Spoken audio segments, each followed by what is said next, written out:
নমস্কাৰ পৰীক্ষাৰ্থী আকৌ এটা নতুন ভিডিঅ' আপোনালোক সকলোকে স্বাগতম জনাইছোঁ।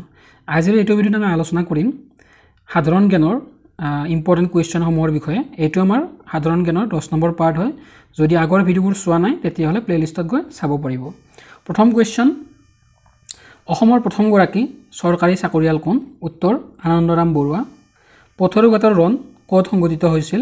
উত্তৰ দৰং জিলাত। শংকৰদেৱৰ জন্ম কেতিয়া হৈছিল? উত্তৰ 1449 চনত শংকৰদেৱৰ জন্ম হৈছিল। শুক্লধ্বজৰ কি নামেৰে জনা যায়? উত্তৰ চিলাৰায়। শৰাইঘাটৰ দলং কেতিয়া নিৰ্মাণ হৈছিল? উত্তৰ 1962 চনত শৰাইঘাটৰ দলং নিৰ্মাণ কৰা হৈছিল। অসমত প্ৰতিষ্ঠিত প্ৰথমটো ষ্টুডিঅ'ৰ নাম কি? উত্তৰ চিত্ৰবন। প্ৰথম অসমীয়া শিশু চলচ্চিত্ৰখনৰ নাম কি? উত্তৰ অবুজ বেদনা। দূৰদৰ্শনত সম্প্ৰচাৰিত প্ৰথমখন অসমীয়া ছবি কি? উত্তৰ বৃষ্টি। জ্যোতি চিত্ৰাবন কেতিয়া প্ৰতিষ্ঠা কৰা হৈছিল?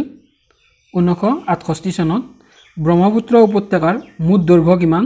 উত্তৰ 720 কিলোমিটাৰ। ভাৰতৰ আটাইতকৈ পুৰণি তেল শোধনাগাৰটোৰ নাম কি? উত্তৰ ডিগবৈ তেল শোধনাগাৰ। অসমৰ সৰ্বাধিক জনসংখ্যা থকা জিলাখনৰ নাম কি? উত্তৰ নগাঁও জিলা। অসমৰ পৰিবহণ বিভাগ কেতিয়া স্থাপন কৰা হৈছিল? উত্তৰ 1948 চনত অসমৰ পৰিবহণ বিভাগ স্থাপন কৰা হৈছিল। ভূপেন হাজৰিকাই পৰিচালনা কৰা প্ৰথমখন অসমীয়া কথাছবিৰ নাম কি? উত্তৰ এৰাবাটৰ সুৰ। ৰাষ্ট্ৰীয় সন্মান লাভ কৰা প্ৰথম চলচ্চিত্ৰখনৰ নাম কি?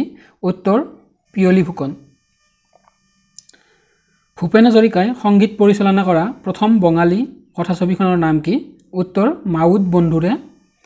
বৰ্তমান অসমৰ মুঠ মহকুমাৰ সংখ্যা কিমান? উত্তৰ 78টা। মহাকাশলৈ প্ৰথম প্ৰাণী কঢ়িয়াই নিয়া মহাকাশযানখনৰ নাম কি?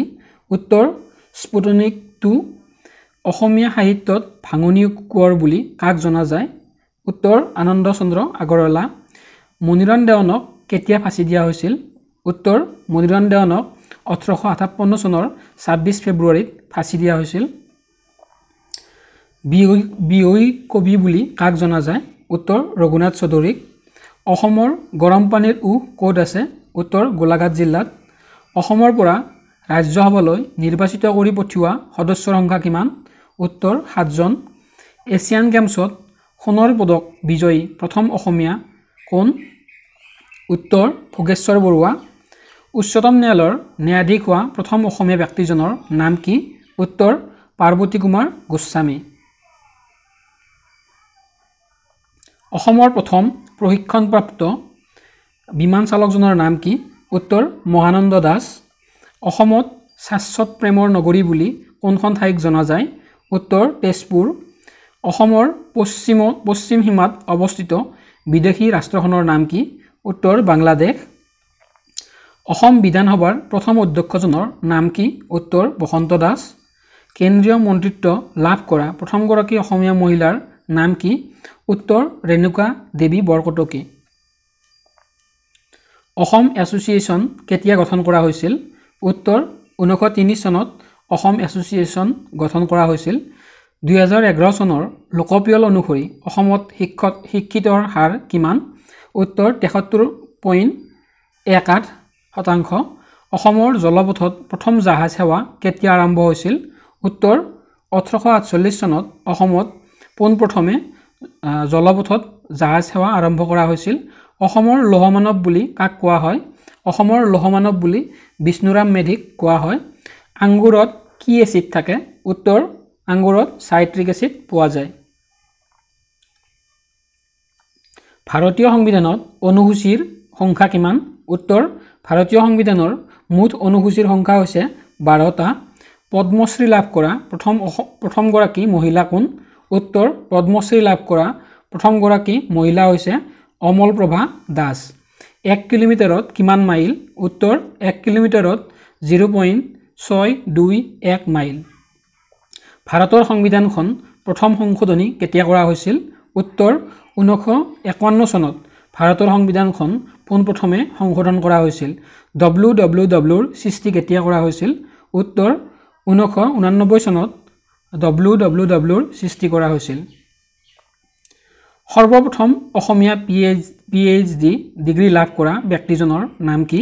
উত্তৰ সৰ্বপ্ৰথম অসমীয়া PhD লাভ কৰা ব্যক্তিগৰাকীৰ নাম হৈছে মইদুল ইছলাম বৰা। সৰ্বপ্ৰথম অসমীয়া মেডিকেল সাৰ্ভিস পাছ কৰা ব্যক্তিগৰাকীৰ নাম কি? উত্তৰ কৰ্ণেল শিৱৰাম বৰুৱা। সৰ্বপ্ৰথম অসমীয়া মহিলা স্নাতকগৰাকীৰ নাম কি? উত্তৰ সৰ্বপ্ৰথম অসমীয়া মহিলা স্নাতকধাৰী ব্যক্তি দুগৰাকী হৈছে সুখলতা বৰুৱা আৰু সুধালতা বৰুৱা।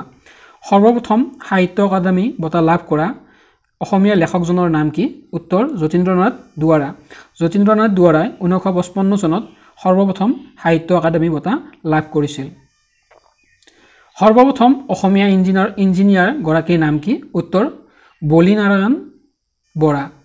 সৰ্বপ্ৰথম অসমৰ চিকিৎসালয়খনৰ নাম কি? উত্তৰ বেৰী হোৱাইট মেডিকেল স্কুল হৈছে সৰ্বপ্ৰথম অসমৰ চিকিৎসালয়। বৰ্তমান সেই চিকিৎসালয়খনৰ নাম অসম মেডিকেল কলেজ। সৰ্বপ্ৰথম মেডিকেল কলেজখনৰ নাম কি? উত্তৰ সৰ্বপ্ৰথম অসমৰ মেডিকেল কলেজখনৰ নাম হৈছে অসম মেডিকেল কলেজ, ডিব্ৰুগড়ত অৱস্থিত। সৰ্বপ্ৰথম অসমীয়া কেন্দ্ৰীয় মন্ত্ৰীসভাৰ সদস্যপদ লাভ কৰা ব্যক্তিগৰাকীৰ নাম কি? উত্তৰ সুৰেন্দ্ৰনাথ বুঢ়াগোহাঁই। সৰ্বপ্ৰথম সাহিত্যিক পেঞ্চনাৰ ব্যক্তিগৰাকীৰ বা লেখকগৰাকীৰ নাম কি? উত্তৰ হৈছে পদ্মনাভ গোহাঁই বৰুৱা। সৰ্বপ্ৰথম অসমীয়া ডি.লিট উপাধি লাভ কৰা ব্যক্তিগৰাকীৰ নাম কি? উত্তৰ সূৰ্যকুমাৰ ভূঞা। মনত ৰাখিব। লগতে আজিৰ ভিডিঅ'টোৰ শেষৰটো কুৱেশ্যন, সৰ্বপ্ৰথম অসমীয়া মহিলা ডক্টৰেট ডিগ্ৰী লাভ কৰা মহিলাগৰাকীৰ নাম কি? উত্তৰ হৈছে ডক্টৰ লক্ষী দেৱী। তো আজিৰ ভিডিঅ'ৰ ইমানখিনি আছিলে। ধন্যবাদ।